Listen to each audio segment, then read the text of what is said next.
দিল্লি বিধানসভা নির্বাচনে বিপুল জয় পেয়েছে বিজেপি। রাজধানীতে ২৭ বছর পর সরকার গঠন করছে গেরুয়া শিবির।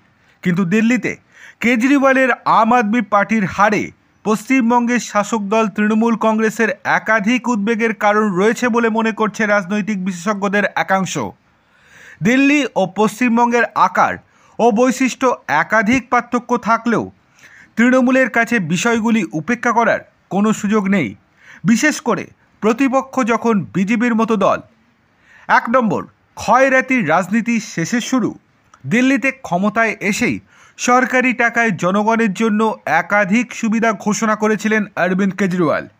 তার মধ্যে রয়েছে ২০০ ইউনিট পর্যন্ত বিদ্যুৎ বিলে ছাড়, মহিলাদের জন্য বিনামূল্যে বাস যাত্রা, এছাড়াও রয়েছে নানা সুযোগ সুবিধা।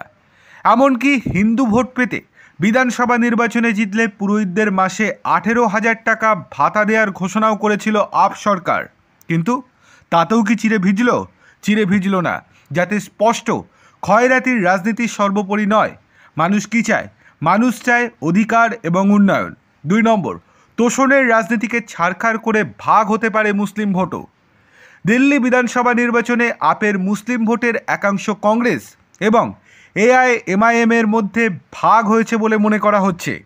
ওকলা আসনে আপের আমানতুল্লাহ খান মান বাঁচাতে পারলেও দ্বিতীয় স্থানে উঠে এসেছে মিম। মুস্তাফাবাদে দিল্লির দাঙ্গায় অভিযুক্ত তাহির হোসেনকে প্রার্থী করেছিল মিম। সেখানে আপ ও মিমের ভোট কাটাকাটিতে জয় পেয়েছেন বিজেপি প্রার্থী।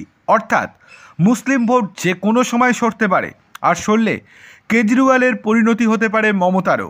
৩ নম্বর, কেন্দ্রের সঙ্গে সংঘাতের রাজনীতি। ক্ষমতায় আসার পর থেকে কেন্দ্রের বিজেপি সরকারের সঙ্গে লাগাতার সংঘাতে জড়িয়েছে আম আদমি পার্টির সরকার। কেন্দ্রের সঙ্গে বিবাদে জড়িয়ে বিভিন্ন প্রকল্প থেকে নাম তুলে নিয়েছে তারা। এর ফলে আখেরে ক্ষতি হয়েছে দিল্লির সাধারণ মানুষের।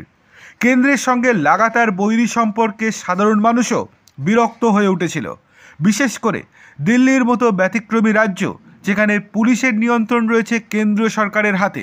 সেখানে কেন্দ্রের সঙ্গে সংঘাতে যাওয়া মানে কুমিরের সঙ্গে লড়াই। একইভাবে মমতা বন্দ্যোপাধ্যায়ও ছোটোখাটো বিষয় লাগাতার কেন্দ্রের বিরোধিতা করে আসছে।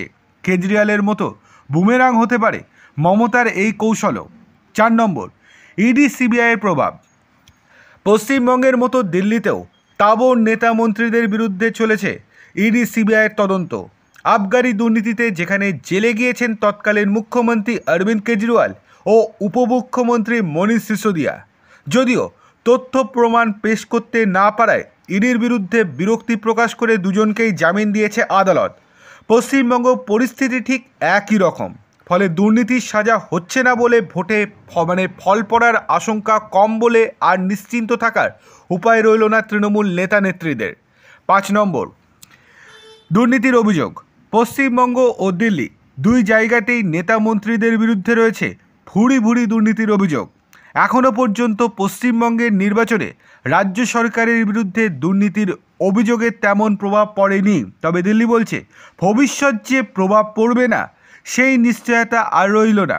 যদি দিল্লিতে হতে পারে তাহলে পশ্চিমবঙ্গে কেন নয়? যে কোনো সময় পশ্চিমবঙ্গের রাজনীতিতেও এই একই প্রভাব পড়বে।